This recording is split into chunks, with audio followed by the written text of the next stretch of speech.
सहकारिता के क्षेत्र में आईसीआई का क्या योगदान हो, इस विषय पर आज ये कार्यक्रम रखा गया है। जैसे पूर्व मुख्य वक्ताओं ने, आदरणीय सुरेश प्रभु जी ने बताया, सहकार से समृद्धि, इस मूल मंत्र को देश के प्रधानमंत्री जी ने साकार करने का जो जिम्मा है, वो देश के बहुत ही अनुभवी और सहकार क्षेत्र में अनेक वर्षों से काम करने वाले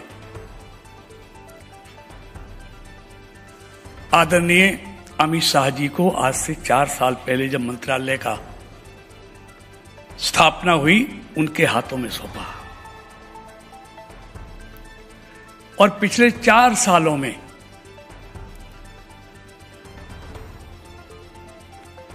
आदरणीय अमित शाह जी के नेतृत्व में, आदरणीय प्रधानमंत्री जी के मार्गदर्शन में इस मंत्रालय ने अभूतपूर्व काम करके दिखाया है। अब मैं पूरा उस पर चर्चा करूंगा तो बहुत समय लगेगा, मुख्य वक्ता जी ने बोलना है। लेकिन जब से आदरणीय अमित जी ने इस मंत्रालय को संभाला है, तब से 100 से अधिक नई पहले शुरू की है। 2025 में नई सहकार नीति, जिसकी अध्यक्षता हमारे माननीय सुरेश प्रभु जी ने की, नई सहकार नीति लेके आए हैं।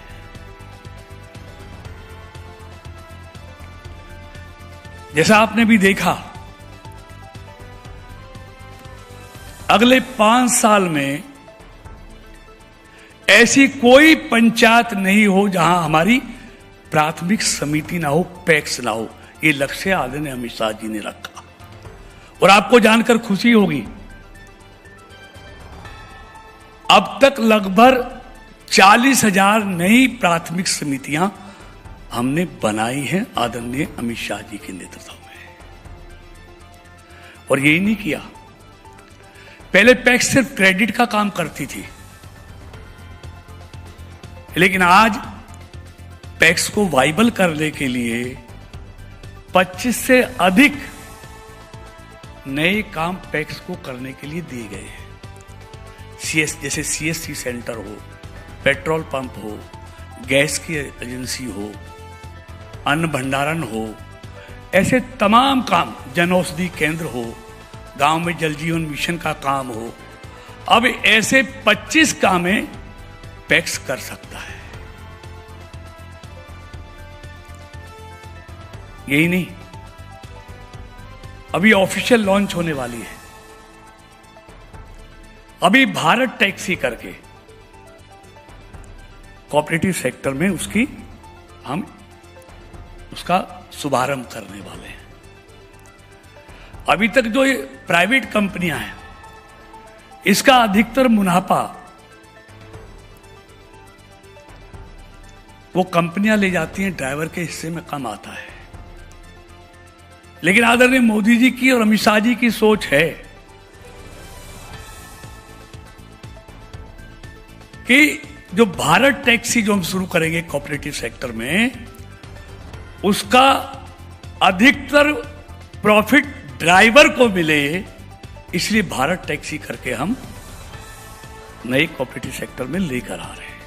और अब तक 1.25 लाख से अधिक ड्राइवरों ने उसमें अपना पंजीकरण करा लिया है। देखिए, आदरणीय प्रधानमंत्री जी का जो संकल्प है 2047 तक भारत को विकसित बनाने का,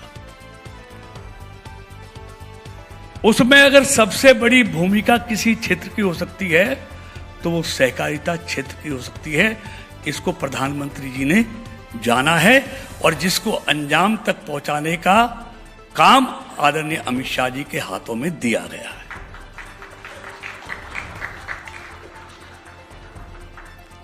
देखिए, किसी भी संस्था हो, कोई भी मंत्रालय हो,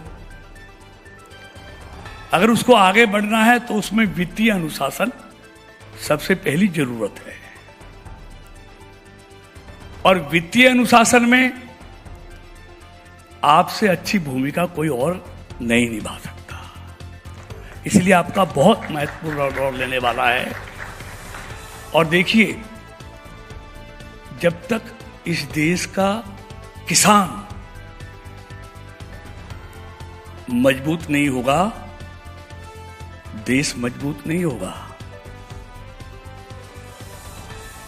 इसी लक्ष्य को लेकर आदरणीय मोदी जी की सरकार अमित शाह जी के मार्गदर्शन में इस मंत्रालय काम कर रहा है कि सहकारिता के द्वारा हम इस देश का जो अन्नदाता किसान है, जो गांव में रहने वाले लोग हैं,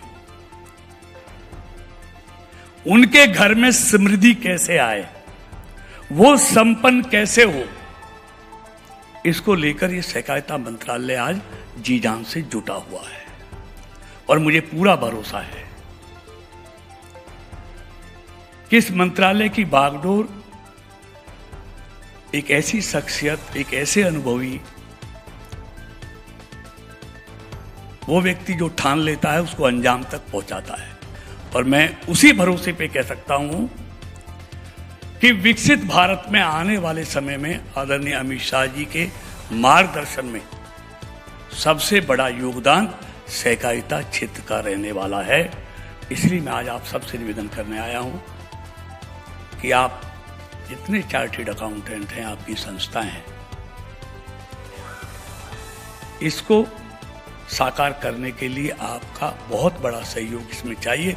और मुझे उम्मीद है निश्चित तौर पर आपका सहयोग इस सहकारिता के क्षेत्र में वित्तीय अनुशासन लाने के लिए निश्चित तौर पर मिलेगा। बहुत बहुत धन्यवाद। जय हिंद, जय भारत।